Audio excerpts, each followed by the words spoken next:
Okay, so here's a shot of the Willowbrook Bridge. We're gonna go walk across it and show you what it looks like. This is what it looks like on top. So we'll head out there, get about halfway, and show you the water running down underneath it. Okay, we're about halfway across the bridge right now. You get the water pouring down underneath it. Now, let's take a walk across the rest of it. Here's a shot from the other side of the bridge. Okay, if you saw our Mount Willard video, those are the ledges from Mount Willard. And we were up there and we shot down to this area. Well, now we're down this area shooting up. So, on the other side of the bridge, Cheryl and Brandy are down there. This is what it would look like coming across the Willowbrook Bridge.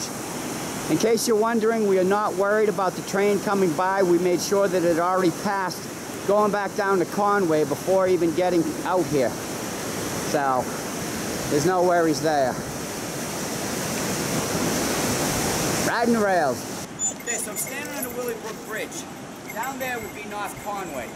Now, as a train used to come up here back in the early 1900s, they had to keep the tracks clear of snow and ice. So they did that with a section foreman and a crew. Now, in order for them to be able to clear it, they needed to be up here. So what they went and did, Boston Main Railroad went and built what they call a section house. And that was located further up here, and there is a monument for it now. So if we go up, I'll show you.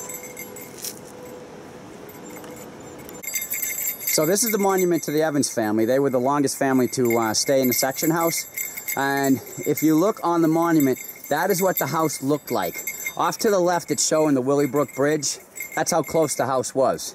So if I back off to this area here and then come forward, you can start seeing this was the foundation of the section house. This is where the section house actually sat. It sat on the side of the mountain. And as I pan along,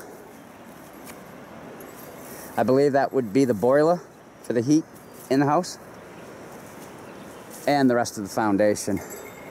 You look down, there's some pipe there too. So you come to the Mount Willard sign, and there's Mount Willard.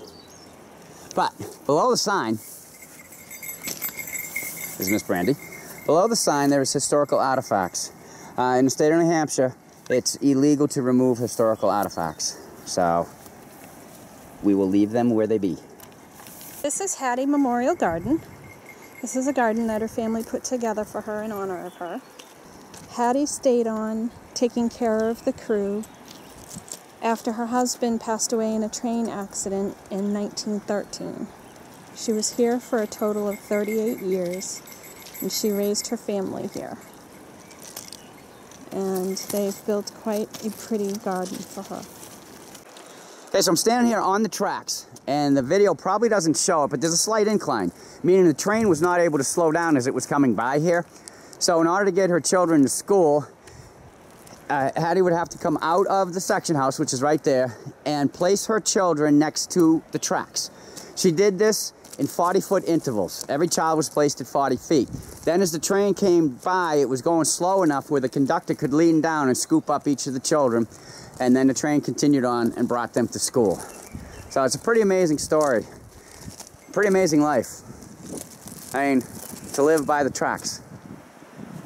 And your view from your house. Not bad. Not really sure what that would even be used for. That does have some unique cuts in it.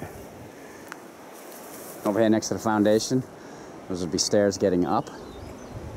So, little telephone line for communications. I could be wrong, but that certainly looks like a bathtub to me. I come back out of the foundation, climb the stairs that they must have all climbed numerous times, back up to the tracks. You may be wondering what happened to the section house. In 1972, Maine Central Railroad burnt it down. They weren't using it anymore. So what was happening was you had souvenir seekers coming out here. You had unauthorized overnight accommodations being done out here, and just overall vandalism. So they figured it was safer to burn it down than to let it stand. I, for one, would have really liked to have seen what it looked like in its heyday. So, honey, that's just sitting there with a beautiful landscape behind you. I guess that this adventure is over, so... The end.